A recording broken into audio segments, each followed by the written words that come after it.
भरत जी महाराज, जड़ भरत की कथा आप लोगों ने सुने होंगे। भरत जी महाराज भगवान के भक्त हैं, 24 घंटे माला जाप करते, भजन करते रहते हैं। लेकिन एक दिन पहले तो इन्होंने सुंदर राज्य किया और अंतिम समय जब आने लगा तो इनको लगा अब सब छोड़ करके भजन कर लेना चाहिए, तपस्या करना चाहिए। और तपस्या करने के लिए चले जाते हैं नेपाल देश में।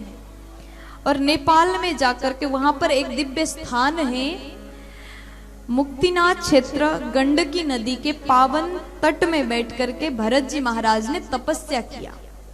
एक कुटिया है, वहीं पर रहते हैं और कठोर तपस्या करते हैं। सुबह से लेकर के शाम तक, रात तक माला जाप करते रहते हैं, 24 घंटे भगवान को याद करते हैं। बड़ा ही सुंदर ध्यान तपस्या इन्होंने किया। और एक दिन भरत जी महाराज तपस्या कर रहे थे, इतने में गंडकी नदी के उस पार से हिरण के झुंड जा रहे हैं। और उन हिरणों में एक हिरणी गर्भवती है। इतने में शेर का गर्जना सुनाई दिया, शेर का आवाज सुनाई दिया।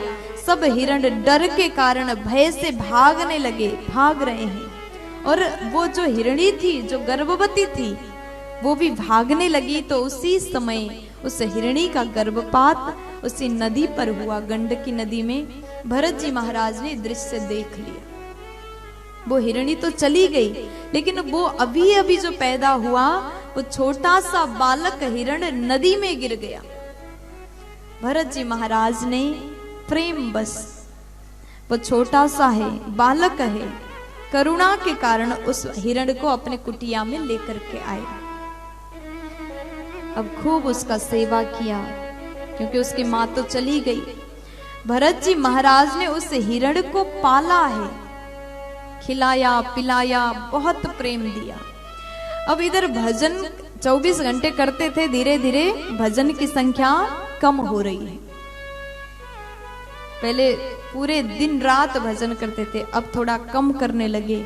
इधर हिरण की सेवा करते हैं, उसको खिलाते हैं, पिलाते हैं, नहलाते हैं, हर काम करते हैं। अब एक समय ऐसा आया, वो हिरण के बिन थोड़ी देर भी रह नहीं पाते। भजन बिल्कुल कम हो गया, 10 घंटा 9 घंटा भजन करते हैं। पहले 24 घंटे करते थे। भजन की संख्या कम हुआ, हिरण से लगाव ज्यादा हुआ, प्रेम करते हैं। और अंतिम समय में ऐसा समय आया, अब हिरण के बिन एक पल भी रहना मुश्किल हो रहा है।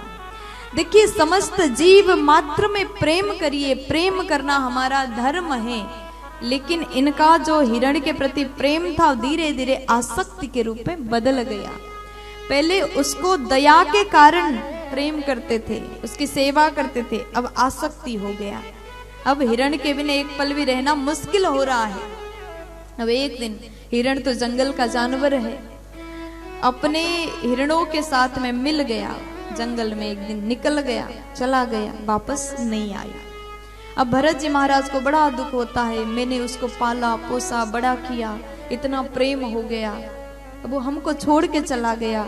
पता नहीं कहाँ गया होगा, क्या कर रहा होगा, कुछ खाया होगा कि नहीं खाया। कुछ खाने लगते हैं तो उसी हिरण का याद आता है, भजन करने लगते हैं तो उसी हिरण का याद आता है। अब भरत जी महाराज को हर पल वही याद आता है, उसी का चिंतन में डूब गए। कहते हैं ना, आप जीवन में जिसका अधिक चिंतन करते हैं, खास करके अंतिम पल में, जीवन के अंतिम समय में जिसको आप अति याद करते, दूसरा जन्म उसी का मिल जाता है। इसलिए जब तक यहाँ हो, भगवान को याद करते रहिए। अंतिम पल में याद करने के लिए शुरुआत से ही अभ्यास होना चाहिए।